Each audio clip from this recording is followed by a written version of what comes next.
भारत में नदियों का अपना एक महत्व है, एनवायरनमेंट के नज़र से भी और धार्मिक दृष्टि से भी, जिसमें से गंगा, यमुना और सरस्वती का विशेष स्थान है। बात करें तो हमारे यहाँ नदियों की संख्या लगभग 200 है, जिनमें से गंगा, यमुना, कृष्णा, कावेरी, नर्मदा और गोदावरी जैसी प्रमुख नदियाँ हैं। इन नदियों के नाम आपने ज़रूर सुने होंगे और जिन लोगों ने यात्रा किया है उन्होंने इन्हें देखा भी होगा। लेकिन आज हम आपको एक ऐसी नदी के बारे में बताने जा रहे हैं जिसका नाम तो आपने सुना होगा, लेकिन कभी भी इसे बहते हुए नहीं देखा होगा। वो नदी जो धरती पर कभी बहती थी। हाँ, हम बात कर रहे हैं सरस्वती नदी की। इस नदी का नाम आपने जरूर सुना होगा, लेकिन शायद कभी इसे बहते हुए नहीं देखा होगा। इसके पीछे की कहानी पौराणिक है। हिंदू धर्म के ग्रंथों और पुराणों में सरस्वती नदी का जिक्र आपने जरूर सुना होगा। इस नदी का जिक्र ऋग्वेद में भी है। ये नदी हिमाचल प्रदेश के सिरमौर जिले के पर्वतीय क्षेत्र से निकलकर अंबाला और कुरुक्षेत्र कैथल से होती हुई पटियाला के नदी कांगार में मिल जाती थी।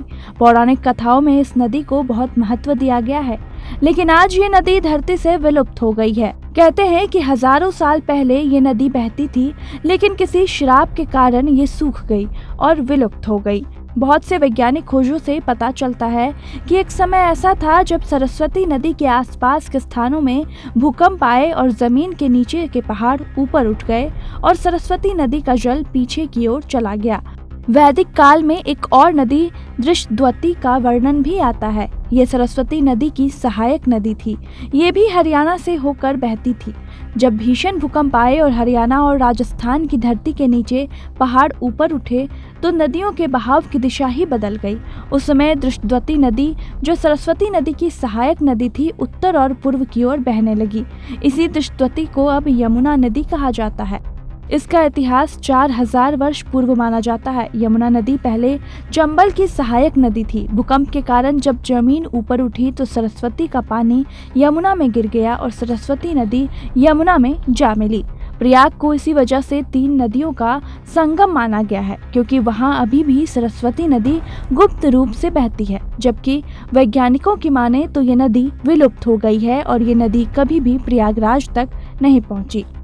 प्राचीन काल में सरस्वती नदी हरियाणा में यमुनानगर जिले की काटगढ़ ग्राम पंचायत में आदि बद्री स्थान पर पहाड़ों से मैदानों में प्रवेश करती थी। जबकि ऋग्वेद, स्कंद पुराण, गरुड़ पुराण, वामन पुराण, पद्म पुराण जैसे शास्त्रों की माने तो सरस्वती नदी का उद्गम हिमाचल प्रदेश के सिरमौर जिले की नाहन तहसील से हुआ।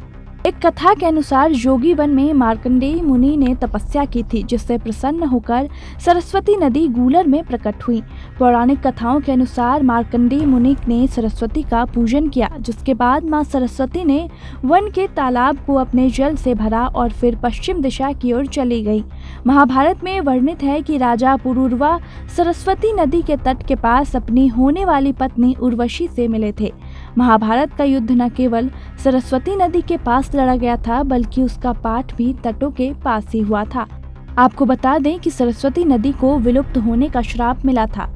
जी हाँ, शास्त्रों के हिसाब से जिक्र है कि एक बार जब वेदव्यास सरस्वती नदी के तट पर भगवान गणेश को महाभारत की कथा सुना रहे थे, उस समय ऋषि ने नदी को धीरे बहने का अनुरोध किया ताकि वो पाठ पूरा कर सके। शक्तिशाली सरस्वती नदी ने उनकी बात नहीं मानी और अपने तीव्र प्रवाह में बहती रही।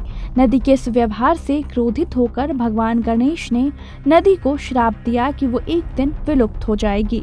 शायद एक वजह ये भी है कि नदी आज अपना अस्तित्व खो चुकी है। एक और कथा की माने तो माता सरस्वती का जन्म भगवान ब्रह्मा के सिर से हुआ था। उन्होंने ब्रह्मांड का निर्माण किया था। वो उन सबसे खूबसूरत स्त्रियों में से एक थीं जिन्हें भगवान ब्रह्मा ने देखा था। उनकी सुंदरता को देखते हुए उन्होंने सरस्वती जी से विवाह का प्रस्ताव रखा। उस समय माता सरस्वती उनकी इस इच्छा से सहमत नहीं हुई और नदी के रूप में जमीन के नीचे बहने लगी। ये थी सरस्वती नदी से जुड़े कुछ रोचक तथ्य, जिनकी वजह से आज इस नदी का अस्तित्व नहीं है, लेकिन फिर भी इसकी पवित्रता की वजह से इसकी पूजा होती है। अगर आपको ये स्टोरी अच्छी लगी हो तो इसे शेयर और लाइक जरूर करें। TNP एक्सप्लोर ऐसी ही वीडियोज के लिए चैनल को लाइक करें, शेयर करें, सब्सक्राइब करें और बेल आइकॉन दबाना न भूलें।